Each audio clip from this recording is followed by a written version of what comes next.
Oke, kali ini kita akan belajar cara super cepat membuat tajuk anggur. Jadi ini saya bikin video cara super cepat karena kenapa? Karena memang ini pohon cepat sekali. Dalam waktu umur 1 bulan lebih 7 hari tajuk anggurnya sudah terbentuk. Jadi ini sangat cepat sekali. Ini video ini cocok sekali bagi pemula, terutama yang bingung cara pembentukan tajuk. Biar cepat pohonnya terbentuk dan pertumbuhannya cepat, caranya seperti ini. Cara super cepat ini kita menggunakan tunas air sebagai batang tersiernya nanti.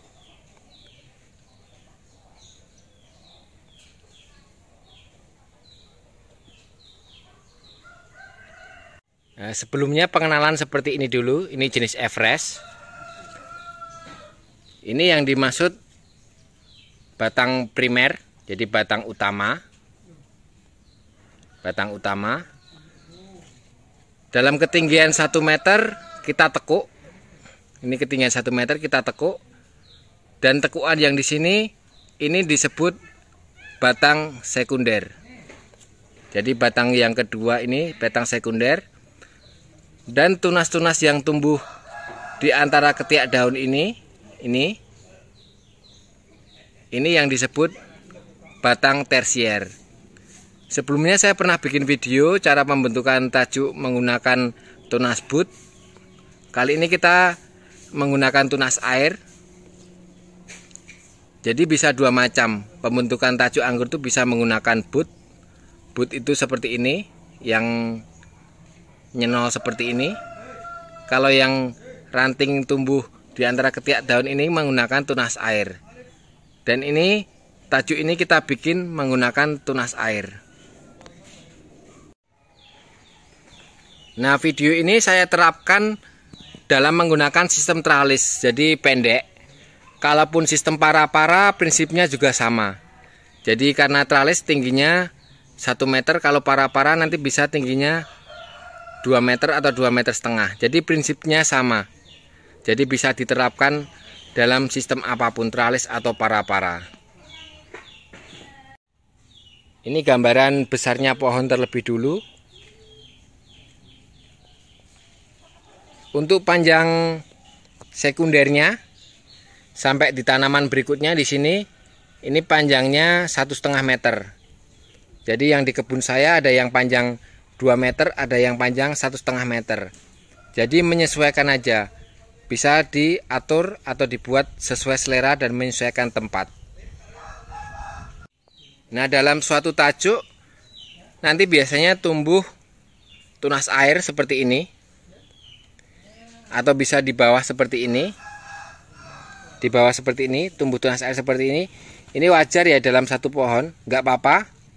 Kita biarkan saja. Untuk mempercepatnya, kita potong aja pucuknya. Jadi kita membutuhkan daun-daun ini, tapi kita nanti akan membuang ranting ini ketika tunas ini sudah besar. Jadi kita fungsinya menyisakan daun di sini. Ini tujuannya daun ini akan membantu proses fotosintesis atau pembakaran, memasak dari nutrisi, dan nanti akan dialihkan ke batang ini. Dan tujuannya kita memotong pucuk-pucuk tunas air yang di bawah seperti ini, biar dia tidak tumbuh. Biar dia tidak tumbuh. Tapi kita butuh daunnya. Ketika dia memasak di sini, maka nutrisinya akan beralih ke batang ini untuk mengisi tunas-tunas dari tajuk ini. Jadi bisa dipahami ya. Intinya kita pelihara banyak daun, tapi kita tidak membutuhkan tunas yang tidak kita harapkan. Jadi tunasnya bisa dipotong, dalam istilahnya Excel break. Seperti ini. Jadi tunasnya dipotong. Ini juga tunasnya dipotong. Tunasnya dipotong. Kita cukup memelihara antara 15 sampai 20 daun. Nanti ketika tajuk di sini sudah terbentuk, maka kita akan potong tunas yang di bawah ini.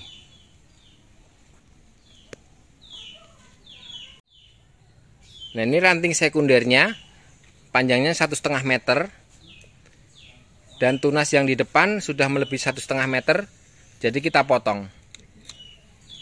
Nah, ini yang akan tunas air di sini. Ketika pucuknya dipotong, otomatis dia akan membesar dan menjadi namanya ranting tersier. Nah, ranting tersier ini yang nanti kita pergunakan untuk pembuahan anggur. Jadi ketika sebagai misal ini ranting tersiernya ini nanti udah gede, kita pangkas di sini, misalnya 2 atau 3 matun atau 4 matun, nanti dia akan seprut bawa buah. Jadi prinsipnya kita menggunakan tunas-tunas air ini untuk mempercepat. Jadi dalam waktu pohon ini umur 1 bulan lebih 7 hari, kita sudah mendapatkan pohon sebesar ini. Nah, ini bisa dilihat pohon dalam waktu umur 1 bulan 7 hari, tajuk tersiernya sudah terbentuk. Terus ada pertanyaan, kira-kira kalau pembuahan dari bud dan tunas air hasilnya gimana? Hasilnya adalah sama aja. Jadi ketika nanti batang-batang ini sudah besar, itu tidak akan sama sekali tidak akan berpengaruh walaupun itu tumbuh dari bud ataupun dari tunas air. Jadi sama aja. Jadi yang penting kita percepat untuk pertumbuhannya, otomatis pembuahannya juga akan cepat. Nah, seperti ini ranting-ranting dari batang tersier itu kita ikat menggunakan tali. Jadi ada kabel di sini yang dulu pernah saya bikin. Kalau bingung cara pembuatannya ada di deskripsi, nanti saya cantumkan. Jadi batang-batangnya saya ikat di kabel, nanti naik. Batang-batangnya akan naik. Nanti pertumbuhan dari tunas air ini biasanya tidak serentak sama.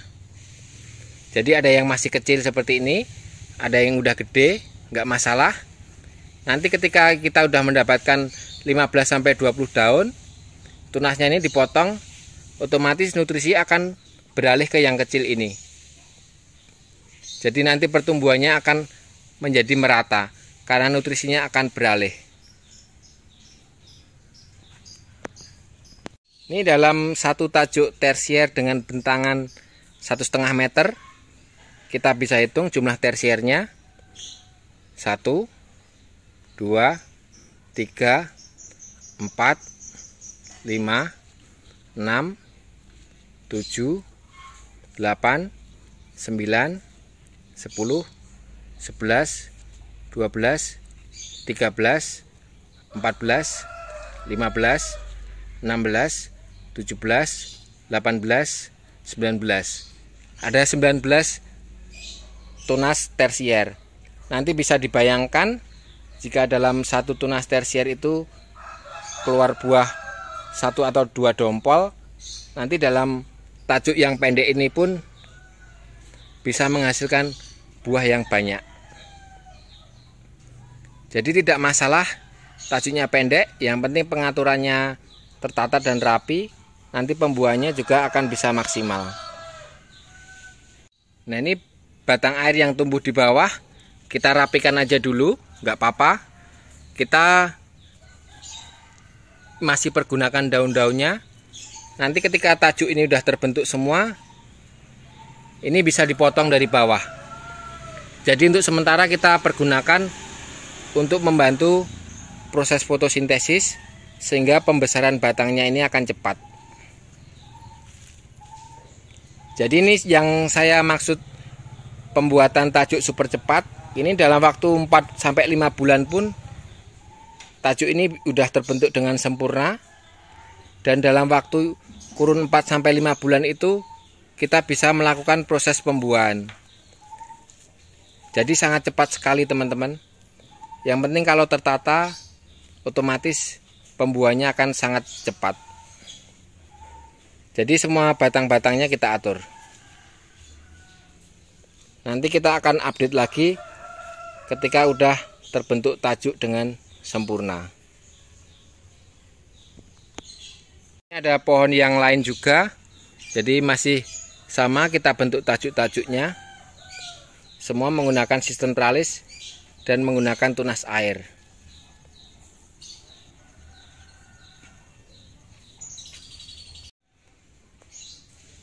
Jadi begini ya teman-teman, jadi bisa dipahami. Jadi yang pertama, batang utama ini primer, sekunder, tersier. Jadi pembentukannya seperti ini. Kalau di para-para juga sama, sistemnya kayak gitu. Ini konsep duri ikan. Jadi nanti pembuahannya akan tertata sangat rapi. Seperti di luar negeri, pembuahannya akan sangat tertata.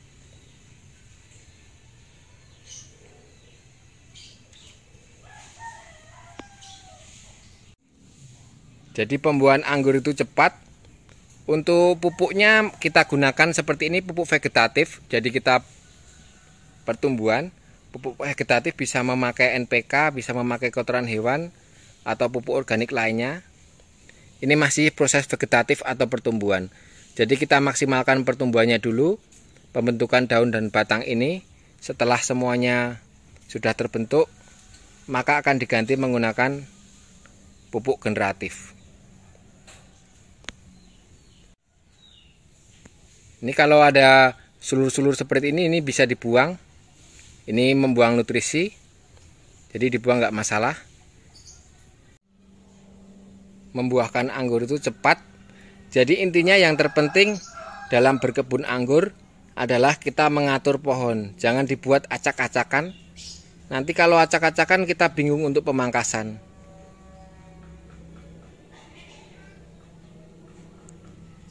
Kalau seperti ini nanti pemangkasan untuk pembuahan enak. Jadi tinggal dipotong di sini. Nanti buahnya akan bergerandul di bawah ini. Pemanenannya akan gampang sekali dan pembuahan dan pemupukan serta akan tertata dengan baik. Oke, terima kasih. Nanti akan kita lanjut video-video berikutnya. Tetap sehat selalu. Salam Jogja Anggur.